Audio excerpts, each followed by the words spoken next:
is the one artist that came the closest to beating the Mamas last year. Yes, DOTTER is back. She has a little tot in tow.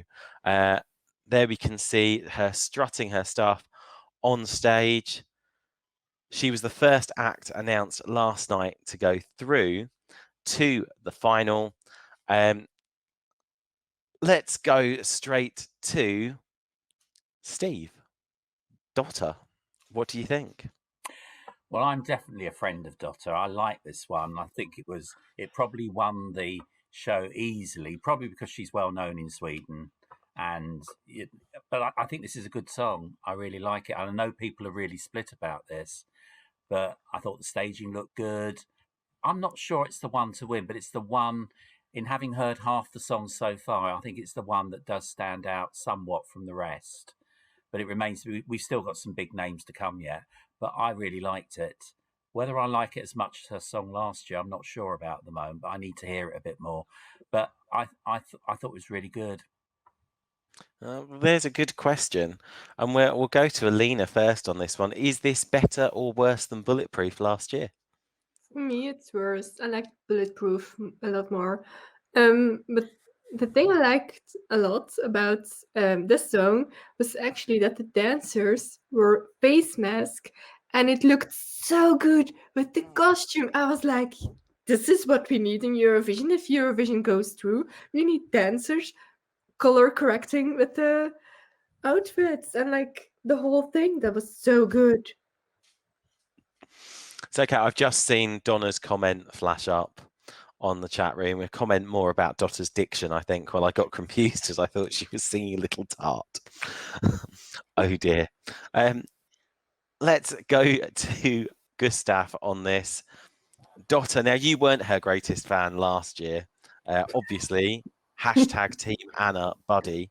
But are you Team DOTTER this year? Yes, this is so much better than Bulletproof. So much better. And I really like the song. It's actually really good.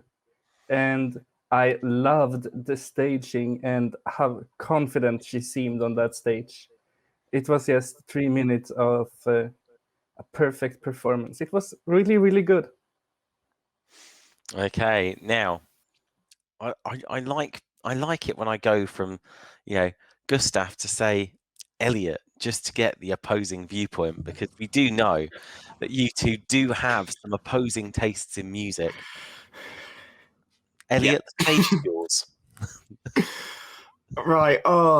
Everyone knows in this program how much I love DOTTER as an artist. I have said that before, and this is better than Bulletproof, but as I said off air, that is a low bar to clear. I still don't think this is good enough. I think it's closer to Backfire, which is a brilliant song of hers, but I still am not a big fan of this, and given the hype she was that she came back. There's a massive disconnect for me. I felt, yes, she was confident, but at times it felt forced and like there was a barrier. The message of the song doesn't really match with what she's wearing either for me. The dances were brilliant, but also the first time it was very dark. You couldn't really see her properly the first time. And for me, I cannot get the melody of Rockabye by Clean Bandit out of my head when I hear this, and the message of the song when she's talking about someone younger and don't end up like I did. It's very similar for me. And I just think it could be a lot better, and DOTTER is a lot better than this.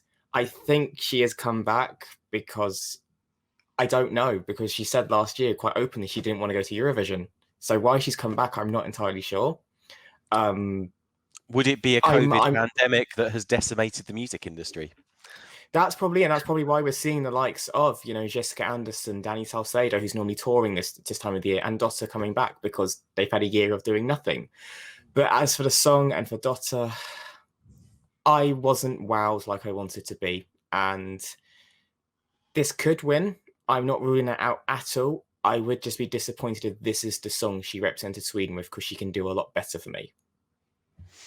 Okay. Oben, I'm going to come straight to you.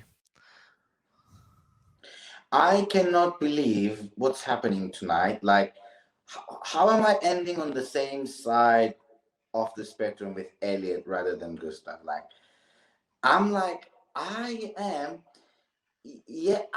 just signed my name, my life, whatever I have, I own in this world under every single word that Elliot just said. Like, this was absolutely disappointment. Like, she really thought that whatever she thought, or her fans thought, or the music industry professionals, or the Eurovision fans thought that she was robbed last year. So if she comes where she didn't even, like, she take it all granted, like whatever happened last year, and the support came afterwards, and she didn't put effort.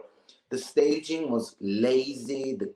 The I mean, think of how simple was her costume last year, yet so effective, so original, so well thought out with the lighting, and it was interesting. But this year it was just lazy. Such a safe choice. I don't think she put the effort that she did last year, and I'm disappointed that I wouldn't send her, my opinion, my words. I wouldn't send her to Androshon Son either. Well, it's a controversial one. We're going to go to Jeanette for some positivity in a moment.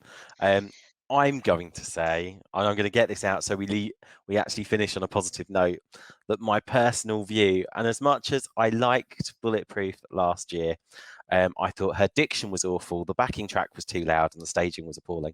That's my personal view. Shoot me down for it.